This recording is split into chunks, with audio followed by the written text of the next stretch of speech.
দর্শক স্বাগতম সকলের ফেসবুক পেজ এবং ইউটিউব চ্যানেলে। আমি ক্যান্ডি থেকে মোহাম্মদ সিকান্দার আলী। আপনারা জানেন বাংলাদেশ দল এই ভেন্যুতে একটি ওয়ানডে এবং একটি টি-20 ম্যাচ খেলবে। আগামীকাল যে ম্যাচটা রয়েছে সেটাই হলো ওয়ানডে ম্যাচ।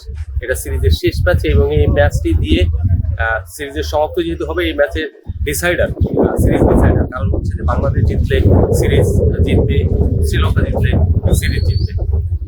এই জায়গা থেকে এমন একটা কন্ডিশনে বা এমন একটা পজিশনে দাঁড়িয়ে যে কোনো দলই চাইবে যে তারা সেরা ক্রিকেটটা খেলে জয় নিয়ে শেষ করতে।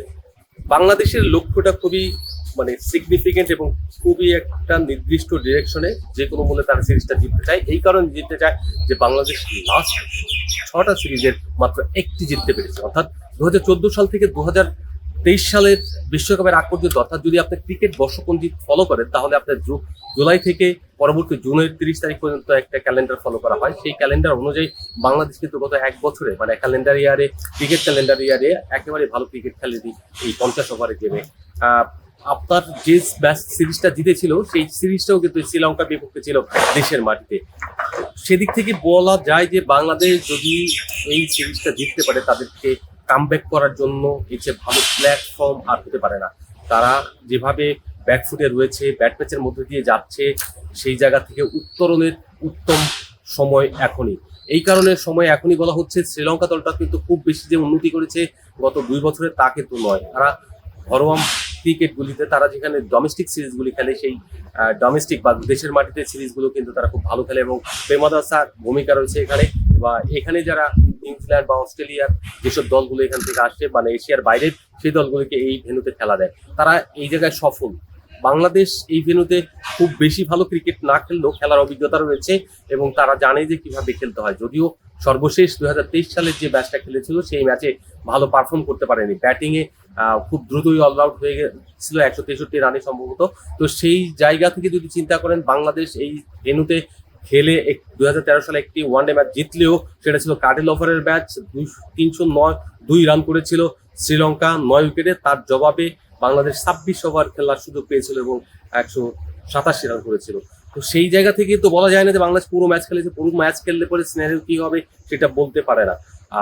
আপনার যেটা করতে হবে, প্রথম থেকে ব্যাটিংটা খুব ভালো করতে হবে, কারণ ব্যাটিং এর উপরে নির্ভর করছে। এই উইকেটটা ব্যাটিং ফ্রেন্ডলি, অনেক বড় বড় স্কোর হয়।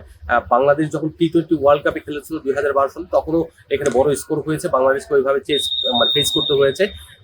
এখানে পারভেজ হোসেন ইমন আজ সংবাদ সম্মেলনে এসে যেটা বলছেন, তারা ভালো ক্রিকেট খেলার চেষ্টা করবেন এবং তারা চেষ্টা করবেন এই সিরিজ জিতে নেওয়ার জন্য। সেজন্য তাদেরকে যা করার, টপ অর্ডারের থেকে শুরু করে middle order, lower middle order পর্যন্ত তারা ব্যাটিং ভালো করার চেষ্টা করবেন। বোলিংটা তাদের শার্প আছে, স্পিন এবং প্লাস পেস বোলিং সব দুই বিভাগ মিলেই কিন্তু একটা ভারসাম্য জায়গা আছে। কিন্তু সমস্যা হচ্ছে এখানে ব্যাটিং ফ্রেন্ডলি উইকেটই তারা হয়তো বানাবে, কারণ শ্রীলঙ্কা জানে যে বাংলাদেশ এই জায়গাটায় দুর্বল। ব্যাটিংয়ে তারা অতটা ভালো করে না, বরং তারা শ্রীলঙ্কা স্বাগতিক দল হিসেবে তাদের বেশ কয়েকজন ব্যাটার রয়েছে যারা লম্বা ইনিংস খেলতে পারে এবং তারা সেঞ্চুরি বা তার যে বড় বড় ইনিংস খেলতে পারে। তো সেই আত্মবিশ্বাস থেকে তারা এখানে যদি ব্যাটিং ট্র্যাক বানায়, তাহলে বোলারদের জন্য একটা নতুন চ্যালেঞ্জের মুখে পড়তে হবে। সেই চ্যালেঞ্জটা কি? সেই চ্যালেঞ্জটা হলো যে ব্যাটিং বোলিংটা কিন্তু শার্পলি যদি না করতে পারেন, এলোমেলো হয়, তাহলে এখানে ছাতু বানিয়ে ফেলবে পিটিয়ে। স্পিনারদের ক্ষেত্রে একটু অ্যাডভান্টেজ থাকে, কিন্তু স্পিনারদেরও সেই খুব টার্গেটিং বল করতে হবে, অর্থাৎ তার বোলিংটা যেন শার্প হয় এবং ব্যাটাররা যেন বিট হয় এমন বল ডেলিভারি দিতে হবে। অপশনাল বোলার শামীম পাটোয়ারকে আপনি কলম্বোর প্রেমাদাসায় কাজে লাগাতে পারলে এখানে কিন্তু অতটা শার্পলি কাজে লাগাতে নাও পারে, কারণ যে কন্ডিশন ব্যাটিং ফ্রেন্ডলি, এখানে স্পিন করাতে হবে যদি আপনার সাকসেস হতে চান। স্পিন করানো বোলার বাংলাদেশে কম আছে। একটু জোরের উপরে তানভীর ডেলিভারি দেন, সেই জোরের উপরে ডেলিভারি দেওয়ার কারণে কিন্তু তিনি সাকসেস হন। সোজা ডেলিভারি কিন্তু রিশাদ কিন্তু এখানে ডিজার্ভ করে যে এই ভেন্যুতে খেলা ডিজার্ভ করে, কিন্তু আপনি কম্বিনেশন করতে গেলে কিন্তু একটা যন্ত্রণার মধ্যে পড়বেন। সেই যন্ত্রণাটা কি? মেহেদী হাসান মিরাজ যেহেতু খেলেন, তিনি কিন্তু অ্যাভেসি যতটা ভালো করতে পারছেন না, তার পারফরমেন্স আসলে প্রত্যাশিত না। তারপরে তিনি খেলবেন ক্যাপ্টেন্স করাই।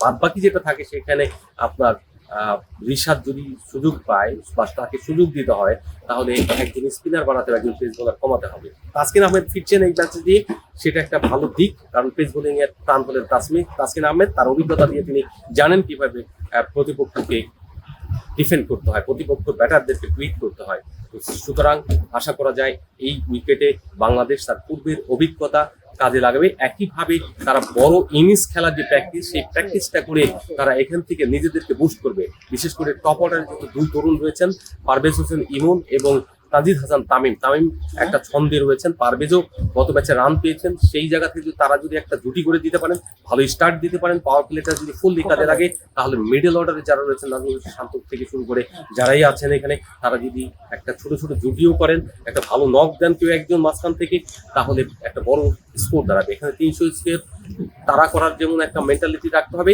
তেমনি 300 রান করারও একটা মেন্টালিটি নিয়ে ব্যাটারদের খেলতে হবে। যদি আগে ব্যাট করে তাহলে 300+ রান করার একটা টার্গেট থাকে, আর যদি পরে ব্যাট করে তাহলে অবভিয়াসলি যেন তারা চিন্তা করে যে 300 রান চেস করতে হবে।